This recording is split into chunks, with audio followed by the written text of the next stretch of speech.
अस्सलाम वालेकुम रहमतुल्लाहि वबरकातुहू। आप सबको मेरे यूट्यूब चैनल पर खुश आमदीद। उम्मीद करती हूँ आप जहाँ भी होंगे खुश होंगे, खैरियत से होंगे। तो आज मैं बात करूँगी जो लोग आपकी कदर नहीं करते उनके साथ कैसे रहना चाहिए।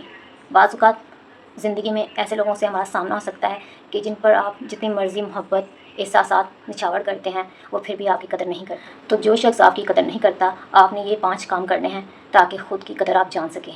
तो पहले नंबर पर ये करें कि ज़बरदस्ती अपनी कदर साबित करने की कोशिश हरगिज़ मत करें। यानी कि उस शख्स को बार बार मत बताएं कि आप उससे बहुत मोहब्बत करते हैं, या आप उसको जितनी सफाई देंगे, जितना ख़ुद को साबित करने की कोशिश करेंगे, उतना ही वो आपके साथ गलत करेगा। दूसरे नंबर पर अपनी सेल्फ़ रिस्पेक्ट को पहले नंबर पर रखें, यानी कि अपनी इज़्ज़त नफ्स को बहुत ज़्यादा अहमियत दें। नंबर पर इस बात को याद रखें कि जहाँ आपकी कदर नहीं है वहाँ पर रहना आपके लिए ठीक नहीं है। जहाँ पर आपके जज्बातों की, आपके एहसासात की कदर नहीं होती, वहाँ पर रहना हरगिज़ बेहतर नहीं है।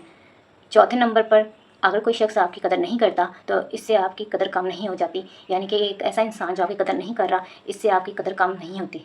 और पाँचवें नंबर पर इस चीज़ को याद रखें कि कभी भी अपने इज़्ज़त नफ्स की कुर्बानी देकर ऐसे शख्स को मनाने की या उसके आगे हार मानने की कभी भी कोशिश मत करें, क्योंकि जब भी आप ऐसा करते हैं तो वो आपके ऊपर और ही ज़्यादा गालिब होने की कोशिश करेगा और आपकी उतनी ही ज़्यादा और कदर कम हो जाएगी। तो इस बात को हमेशा याद रखें कि जो शख्स आपकी कदर नहीं करता, आप उसके सामने चाहे चीखें चिल्लाएं, वो फिर भी आपकी कदर नहीं करेगा। आप जितनी मर्ज़ी उसको मोहब्बत दे दें, अपने एहसास उस पर निछावर कर दें, जो बेकदरा है वो आपकी कदर बिल्कुल भी नहीं करेगा।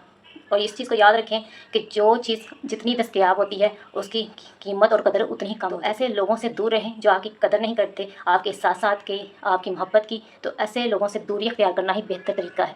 तो ये था मेरा आज का व्लॉग। इंशाल्लाह नेक्स्ट नए व्लॉग के साथ फिर हाजिर होंगी। तब तक के लिए अल्लाह हाफ़िज़।